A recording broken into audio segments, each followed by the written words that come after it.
नमस्कार, DG news में आप सभी का स्वागत है। मैं हूं ऋतु वर्मा। खबरों को विस्तार से देखें उससे पहले नजर डालेंगे अभी तक की हेडलाइंस पर। भारत स्लोवाकिया साझेदारी को मिली नई उड़ान, दोनों देशों के बीच हुए कई अहम समझौते। प्रधानमंत्री मोदी और स्लोवाकिया के प्रधानमंत्री रॉबर्ट फिट्जो ने अपनी आपसी संबंधों, सहयोग के नए क्षेत्रों सहित कई मुद्दों पर की चर्चा।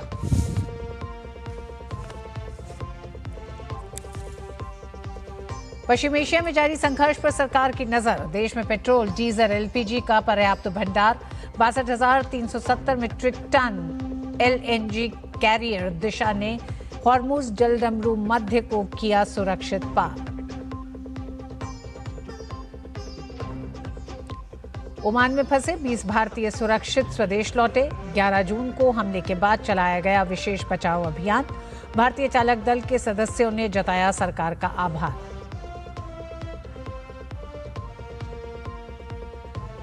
नोएडा इंटरनेशनल एयरपोर्ट पर कमर्शियल फ्लाइट ऑपरेशन की शुरुआत। यूपी की अर्थव्यवस्था के लिए साबित होगा game changer. CM Yogi Adityanath ने एयरपोर्ट के लिए अपनी भूमि समर्पित करने वाले किसानों से संवाद कर जताया आभार।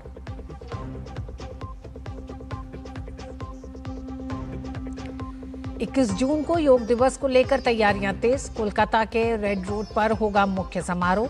देश में 100 प्रसिद्ध स्थलों पर होगा विशेष आयोजन।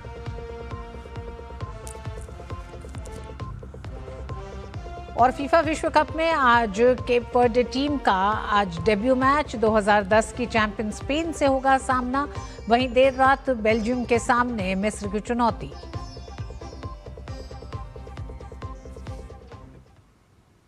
भारत और स्लोवाकिया के बीच प्रतिनिधिमंडल स्तर की बातचीत हुई। प्रधानमंत्री मोदी और स्लोवाकिया के प्रधानमंत्री दोनों देशों के आपसी संबंधों, सहयोग के नए क्षेत्रों, आपसी सहयोग सहित कई मुद्दों पर दोनों ही नेताओं ने प्रतिनिधिमंडल स्तर की वार्ता में चर्चा की। दोनों देशों के बीच डिजिटल तकनीक, उच्च शिक्षा, ऑडियो विजुअल क्षेत्र में समझौता ज्ञापन पर हस्ताक्षर हुए। वहीं दोनों देशों के बीच रक्षा क्षेत्र में एक लेटर ऑफ इंटेंट साझा किया गया। प्रधानमंत्री मोदी और प्रधानमंत्री फिट्जो ने संयुक्त वक्तव्य के दोनों देशों के रिश्तों को समग्र रणनीतिक साझेदारी में बदलने की घोषणा की। मेरी ये यात्रा किसी भी भारतीय प्रधानमंत्री की स्लोवाकिया की पहली यात्रा है। मुझे खुशी है कि इस ऐतिहासिक अवसर पर हमने अपने संबंधों को कॉम्प्रिहेंसिव पार्टनरशिप का दर्जा देने का निर्णय लिया है। यह हमारे साझा विश्वास, साझा प्राथमिकताओं और साझा भविष्य का प्रतीक है। द्विपक्षीय व्यापार और आर्थिक सहयोग बढ़ाने के लिए प्रधानमंत्री मोदी ने जोर दिया। उन्होंने कहा कि ग्रीन टेक, ऑटोमोबाइल जैसे क्षेत्रों में बहुत संभावनाएं हैं। प्रधानमंत्री ने कहा कि दोनों देशों के बीच भविष्य के संबंधों का प्रमुख स्तंभ तकनीक है। टेक्नोलॉजी हमारी भावी साझेदारी का महत्वपूर्ण स्तंभ है। डिजिटल टेक्नोलॉजी पर आज किए गए एमओयू इसे डिजिटल पब्लिक इंफ्रास्ट्रक्चर में सहयोग की नई संभावनाएं बनेगी। मुझे खुशी है कि स्लोवाकिया की एक यूनिवर्सिटी में एआई के विषय पर इंडिया चेयर स्थापित की जा रही है। एआई मानवता की सेवा और प्रगति का सशक्त माध्यम बने, यही हमारी साचा सोच है। हमारा मानना है कि एआई का भविष्य केवल इनोवेशन से नहीं, बल्कि ट्रस्ट, रिस्पॉन्सिबिलिटी और ह्यूमन डिग्निटी पर आधारित होना चाहिए। सांस्कृतिक रिश्तों पर प्रधानमंत्री मोदी ने कहा कि लोगों के बीच संबंधों का ये बड़ा स्तंभ है। भारत स्लोवाक के बीच पेशेवर और कुशल लोगों की आवाजाही बढ़ाने के लिए मोबिलिटी को लेकर एमओयू हुआ। दोनों देशों के बीच गहरे सांस्कृतिक और पीपल टू पीपल टाइज हमारे संबंधों को मजबूत आधार प्रदान करते हैं। भारत के 100 प्रसिद्ध स्थलों पर होगा विशेष आयोजन। 20 जून को योग दिवस को लेकर तैयारियां तेज। सीएम योगी आदित्यनाथ ने अपनी भूमि समर्पित करने वाले किसानों से संवाद कर जताया आभार। प्राचीन उपनिषदों का स्लोवाक भाषा में अनुवाद किया जाना हमारी सांस्कृतिक निकटता का उत्कृष्ट उदाहरण है। स्लोवाकिया में रह रहे भारतीय मूल के लोग यहाँ की इकोनॉमी और सोसाइटी में महत्वपूर्ण योगदान दे रहे हैं। दोनों देशों के बीच प्रोफेशनल्स और स्किल्ड वर्कर्स की मोबिलिटी बढ़ाने के लिए आज हमने लेबर माइग्रेशन पर एमओयू की घोषणा की है। स्लोवाकिया के प्रधानमंत्री रॉबर्ट फिट्जो संबंधों को समग्र रणनीतिक साझेदारी के रूप में बदलने पर खुशी जताई। उन्होंने कहा कि रक्षा डिजिटल में भारत के सहयोग को लेकर अपनी आकांक्षाओं को साझा किया। Today we agreed with the Prime Minister on elevating the cooperation between Slovakia and India to a cooperation which we can call comprehensive or strategic collaboration, the area of exchange of experience when it comes to digitalization and use of AI. You're becoming the world leader, and Slovakia is interested, and therefore I will ask the respective ministry to be active and to use this possibility. I'm also interested in a cooperation in the field of defense industry, where we have quite a lot of opportunities. प्रधानमंत्री फिट्जो ने प्रधानमंत्री नरेंद्र मोदी के लंबे कार्यकाल के लिए शुभकामना दी। I congratulate you to the fact that you're the longest serving Prime Minister in India, because for consecutively for 12 years in such a difficult environment, when you have so many political parties, it's such a comprehensive environment, this is like a political miracle, and I want to congratulate you to this. Slovakia की यात्रा पर प्रधानमंत्री नरेंद्र मोदी को Bratislava castle में प्रधानमंत्री Robert फिट्जो ने गर्मजोशी के साथ अगवानी की। 1993 में स्लोवाकिया एक अलग राष्ट्र बना था। तब से लेकर अब तक ये भारतीय प्रधानमंत्री की पहली यात्रा है। प्रधानमंत्री मोदी को गार्ड ऑफ ऑनर दिया गया। ब्रातिस्लावा कैसल में प्रधानमंत्री नरेंद्र मोदी ने पंचतंत्र की कहानियों पर आधारित एक पेंटिंग प्रदर्शनी का अवलोकन किया।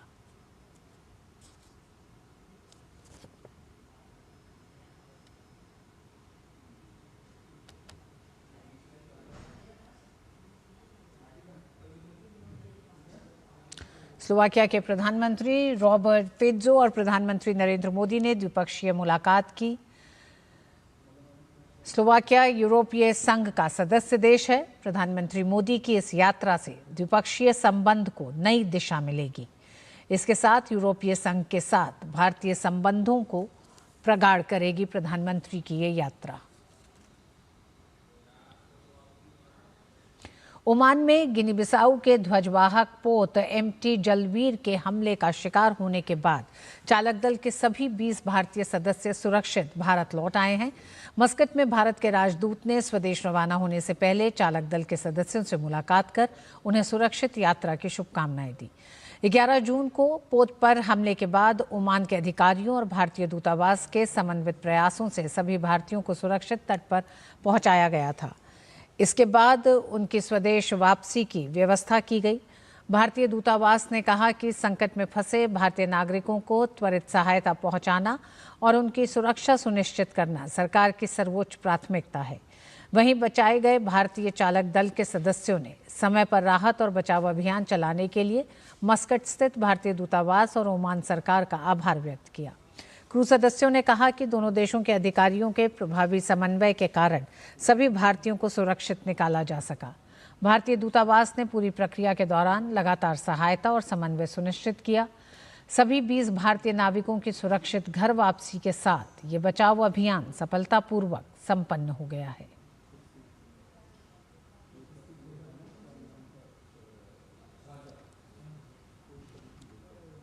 सारे क्रू एग्जिस्ट हुए थे, सारे क्रू सेफ रहे और बाद में हमें माननीय नेवी द्वारा रेस्क्यू किया गया था।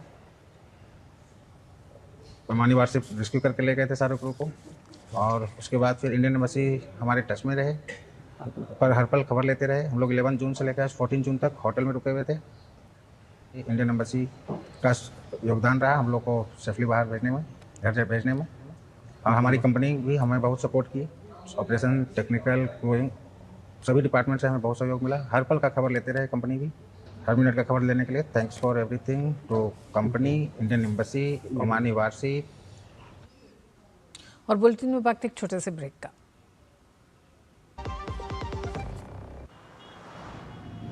भाई मेड इन इंडिया, भाई इसकी तो चिप भी इंडिया में बन रही है। कमाल है ना। कुछ साल पहले तक स्वदेशी पर शायद ही ऐसी चर्चा होती थी, और आज स्वदेशी का मतलब होता है टेक्नोलॉजी, शौर्य, इनोवेशन, एम्पावरमेंट। पर अभी भारत की ताकत और बढ़ानी है। 12 साल विश्वास के, विकास के, जन कल्याण के। मेरी पसंद, मेरी पसंद, मेरी पसंद, मेरी पसंद, हमारी पसंद, हम सबकी पसंद। मजबूत देश का मजबूत सरिया हो गया स्टील। सर आप बहुत लकी हैं कि आपके बेटे ने हेल्थ इंश्योरेंस और बाकी सारी फॉर्मेलिटीज टाइम से पूरी कर दी है। मेरा बेटा? तो फिर आप? पॉलिसी बाजार। क्लेम के टाइम पे हमेशा आपकी हेल्प को तैयार। पॉलिसी बाजार, 1 करोड़ का हेल्थ इंश्योरेंस सिर्फ 550 रुपए महीने से शुरू।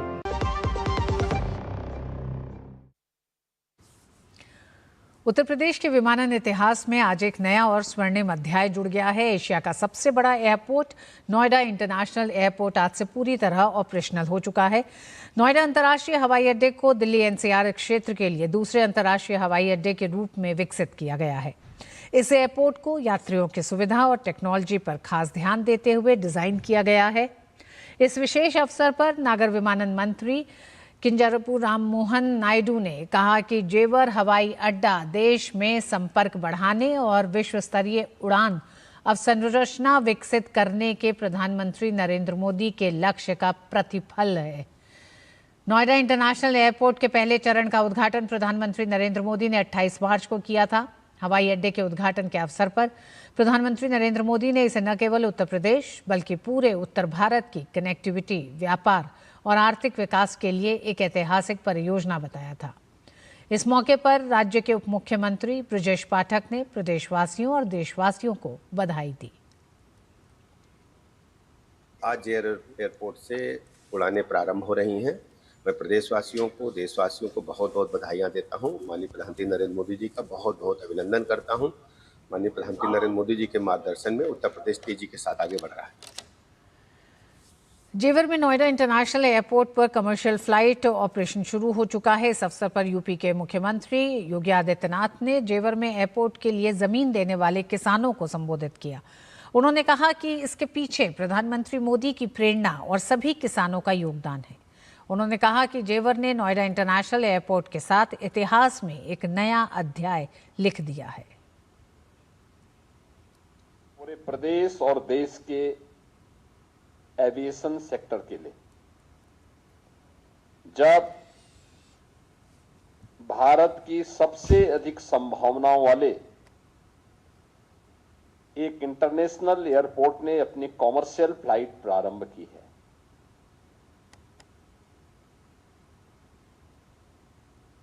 इसके पीछे प्रेरणा देश के यशस्वी प्रधानमंत्री श्री नरेंद्र मोदी जी की और इसमें योगदान आप सभी अन्नदाता किसानों का। मैं इसके लिए आप सभी को हृदय से धन्यवाद देता हूं और इस अवसर पर अभिनंदन भी करता हूं। सीएम योगी आदित्यनाथ ने कहा कि इससे क्षेत्र के युवाओं के लिए रोजगार के नए अवसर खुलेंगे। एयरक्राफ्ट मेंटेनेंस, रिपेयर, ओवरऑलिंग की कोई सुविधा नहीं, इसके लिए सिंगापुर और दुबई जाना पड़ता था। अब वह कार्य के लिए भी इसी क्षेत्र में, इसी एयरपोर्ट पे लोग आएंगे, दुनिया भर के लोग यहां आएंगे। स्वाभाविक रूप से इसके लिए यहां के नौजवानों को ट्रेन करना है, इंजीनियर के रूप में वहां बन सकें, काम कर सकें, वहां पर घर में ही उनको नौकरी मिल सके, इसकी संभावना आपके लिए बहुत ज्यादा है। साथ ही उन्होंने ये भी कहा कि विकास को डबल इंजन सरकार ने गति दी है। सरकार जो बोलती है वो करके दिखाती है। ये डबल इंजन की सरकार है, जो बोलती है वह करती भी है। जितना बोलती है उतना करके रहती है, उतना करती भी है। और आगे भी कभी भी आपको इस डबल इंजन सरकार से निराश और हताश नहीं होना पड़ेगा। सबका साथ, सबका विकास, सबका विश्वास और सबका प्रयास, यह अभियान निरंतर आगे बढ़ता रहेगा। खबरों में आगे, पश्चिम बंगाल शिक्षक भर्ती घोटाले में ईडी की जांच की आंच अब तृणमूल कांग्रेस के शीर्ष नेतृत्व तक पहुंच चुकी है। इसी सिलसिले में टीएमसी सांसद अभिषेक बैनर्जी आज कोलकाता के सॉल्ट लेक स्थित सीजीओ कॉम्प्लेक्स में ईडी के दफ्तर में पेश हुए। केंद्रीय जांच एजेंसी मनी लॉन्ड्रिंग और अवैध धन लेन देन से जुड़े विभिन्न पहलुओं को लेकर उनसे लंबी पूछताछ कर रही है। ये पूरा मामला साल 2016 से 2018 के बीच हुए शिक्षक भर्ती घोटाले से जुड़ा हुआ है। आरोप है कि योग्य उम्मीदवारों को दरकिनार कर पैसों के बदले अवैध रूप से नियुक्तियां बांटी गईं। जांच में मेरिट लिस्ट में हेरफेर करने, अंकों में गड़बड़ी करने और फर्जी नियुक्ति पत्र जारी करने जैसे बेहद गंभीर वित्तीय भ्रष्टाचार के मामले सामने आए हैं। कलकत्ता हाईकोर्ट के कड़े निर्देशों के बाद सीबीआई और ईडी दोनों ही एजेंसियां इस नेटवर्क को खंगालने में सक्रिय हैं। इस बड़े घोटाले में राज्य के पूर्व शिक्षा मंत्री पार्थ चैटर्जी सहित कई अन्य रसूखदार लोगों पर पहले ही बड़ी कार्रवाई हो चुकी है। उधर पंजाब में विधानसभा चुनाव से पहले मतदाता सूचियों को दुरुस्त करने की सबसे बड़ी कवायद शुरू होने जा रही है। चुनाव आयोग के निर्देश पर पंजाब में स्पेशल इंटेंसिव रिवीजन यानी एसआईआर 2026 के तहत मतदाता सूची का व्यापक सत्यापन किया जाएगा। इस अभियान का मकसद फर्जी, डुप्लीकेट, मृत और स्थानांतरित मतदाताओं के नाम हटाकर चुनावी प्रक्रिया को और पारदर्शी बनाना है। इस प्रक्रिया के तहत आज से बीएलओस की ट्रेनिंग करवाई जा रही है, जो 24 जून तक चलेगी और उसके बाद 25 जून से बूथ लेवल ऑफिसर घर घर जाकर मतदाताओं की तस्दीक करेंगे। इस दौरान मतदाताओं से निर्धारित प्रपत्र भरवाए जाएंगे और जरूरी दस्तावेजों की जांच भी की जाएगी। चुनाव आयोग के अनुसार पंजाब में करीब 2 करोड़ 14 लाख से अधिक मतदाता हैं। इन सभी मतदाताओं के रिकॉर्ड को अपडेट करने के लिए हजारों बीएलओ और चुनाव कर्मचारी मैदान में उतरेंगे। 21 जून को आयोजित होने वाली नीट यूजी 2026 परीक्षा के लिए अब तक करीब 4 लाख अभ्यर्थी अपने एडमिट कार्ड डाउनलोड कर चुके हैं। हालांकि कई स्टूडेंट्स को एडमिट कार्ड डाउनलोड करने के दौरान तकनीकी गड़बड़ी और सर्वर संबंधी समस्याओं का सामना भी करना पड़ रहा है, जिसे लेकर राष्ट्रीय परीक्षा एजेंसी ने आश्वासन दिया है कि तकनीकी टीमें लगातार इसे दूर करने में जुटी हुई हैं। एजेंसी के अनुसार सभी अभ्यर्थियों को जल्द से जल्द एडमिट कार्ड उपलब्ध कराने के लिए आवश्यक कदम उठाए जा रहे हैं। अधिकारियों ने भरोसा दिलाया है कि किसी भी अभ्यर्थी को एडमिट कार्ड से वंचित नहीं रहने दिया जाएगा और सभी उम्मीदवारों को समय रहते प्रवेश पत्र मिल जाएंगे। एजेंसी ने तकनीकी समस्या के कारण हुई असुविधा को लेकर खेद भी व्यक्त किया है। नीट यूजी 2026 परीक्षा के माध्यम से छात्र छात्राओं को मेडिकल और डेंटल पाठ्यक्रमों में प्रवेश दिया जाता है।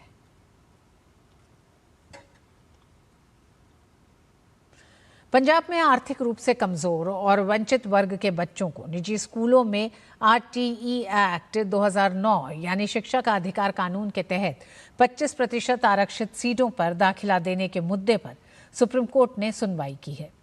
इस मामले में दायर याचिका पीआईएल पर अदालत ने पंजाब सरकार और केंद्र सरकार को नोटिस जारी कर जवाब मांगा है। याचिका में आरोप लगाया गया है कि पंजाब के कई निजी स्कूल आरटीई एक्ट 2009 के प्रावधानों को सही तरीके से लागू नहीं कर रहे हैं और जिसकी वजह से आर्थिक रूप से कमजोर परिवारों के बच्चों को शिक्षा के अपने अधिकार से वंचित होना पड़ रहा है। सुनवाई के दौरान मुख्य न्यायाधीश न्यायमूर्ति सूर्यकांत और न्यायमूर्ति वी मोहन की बेंच ने याचिकाकर्ताओं को सलाह दी कि वे एक सर्वे कर ये जानकारी जुटाएं कि कितने मान्यता प्राप्त प्राइवेट स्कूलों ने आरटीई के तहत बच्चों को प्रवेश देने से इनकार किया है। केरल के मुनम्बम भूमि विवाद मामले में केंद्र सरकार ने बड़ा कदम उठाया है। केंद्रीय अल्पसंख्यक कार्य मंत्रालय ने केरल वक्फ बोर्ड को नोटिस जारी कर स्पष्टीकरण मांगा है। ये कार्रवाई भाजपा के प्रदेश अध्यक्ष और विधायक राजीव चंद्रशेखर की शिकायत के बाद हुई है। चंद्रशेखर ने आरोप लगाया था कि वक्फ बोर्ड ने मुनम्बम की 404 एकड़ भूमि को एकत्रित वक्फ प्रबंधन, सशक्तिकरण, दक्षता और विकास यानी उम्मीद पोर्टल पर एक तरफा और अवैध तरीके से दर्ज किया है। उनका कहना है कि कानून के तहत ये अधिकार केवल मुतवल्ली यानी वक्फ संपत्ति के प्रबंधक को है, वक्फ बोर्ड को नहीं। एक्स पोस्ट में चंद्रशेखर ने प्रधानमंत्री नरेंद्र मोदी और केंद्रीय मंत्री किरेन रिजिजू का त्वरित कार्रवाई के लिए आभार जताया। उन्होंने कहा कि मुनम्बम को वक्फ भूमि कब्जे का एक और उदाहरण नहीं बनने दिया जाएगा। भाजपा ने दावा किया है कि वह मुनम्बम के परिवारों के संपत्ति अधिकारों और आजीविका की रक्षा के लिए प्रतिबद्ध हैं। चंद्रशेखर ने कहा कि राज्य के किसी भी हिस्से में कथित अवैध वक्फ भूमि कब्जे को सफल नहीं होने दिया जाएगा। असम की सांस्कृतिक विरासत को बढ़ावा देने वाली एक बड़ी उपलब्धि दर्ज की गई है। राज्य के 4 पारंपरिक उत्पादों को प्रतिष्ठित जीआई टैग मिला है। ये मान्यता उन उत्पादों को दिया जाता है जिनकी पहचान किसी विशेष भौगोलिक क्षेत्र, उसकी परंपरा और विशिष्ट कारीगरी से जुड़ी होती है। इस बार असम के जिन उत्पादों को जीआई टैग मिला है उनमें बिहू पेपा, कार्बी आंगलोंग के हथकरघा उत्पाद, असम के बांस के शिल्प और देवरी समुदाय के हथकरघा उत्पाद शामिल हैं।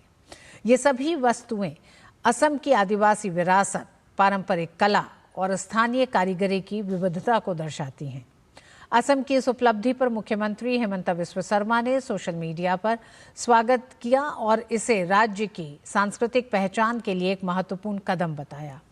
उन्होंने कहा कि इससे हमारी समृद्ध विरासत के संरक्षण और संवर्धन के प्रयासों को एक और प्रोत्साहन मिला है। जीआई सर्टिफिकेशन से उत्पादकों को उचित मूल्य मिलेगा और बाजार में इन पारंपरिक उत्पादों की प्रामाणिकता की रक्षा करने में मदद मिलेगी।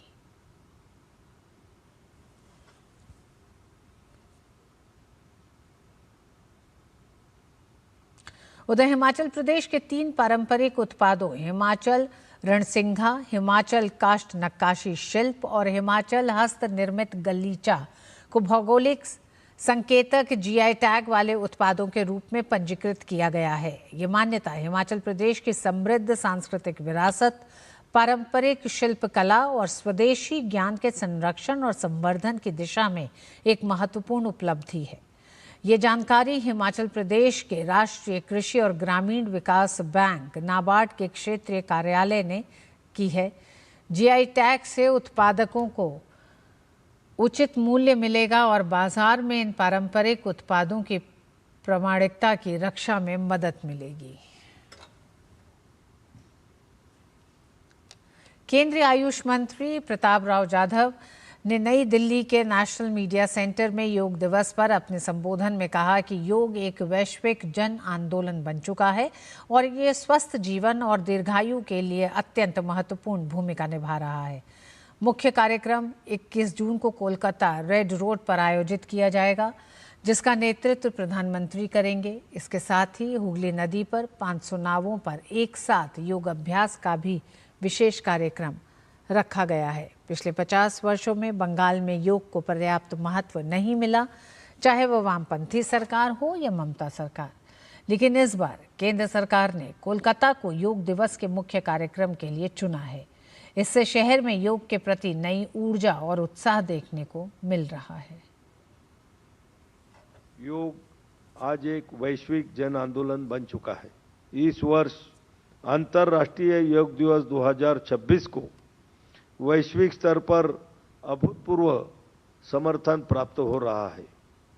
Indian council for cultural relation के समन्वय से विश्व भर में भारत के 210 से अधिक विदेशी मिशनों द्वारा लगभग 2500 स्थानों पर अंतर्राष्ट्रीय योग दिवस कार्यक्रम आयोजित किए जा रहे हैं। योग आज भारत की सांस्कृतिक विरासत से आगे बढ़कर संपूर्ण विश्व के साझा स्वास्थ्य आंदोलन का स्वरूप ले चुका है।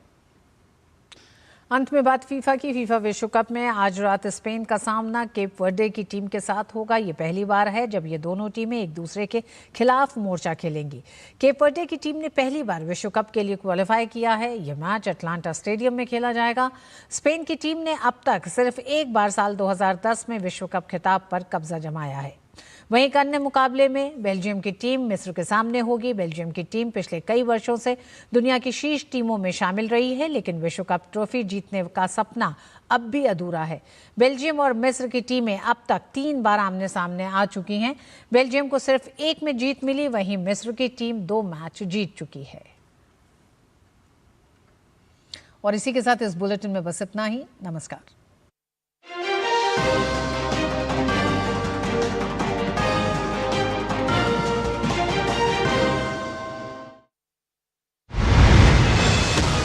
जब खबर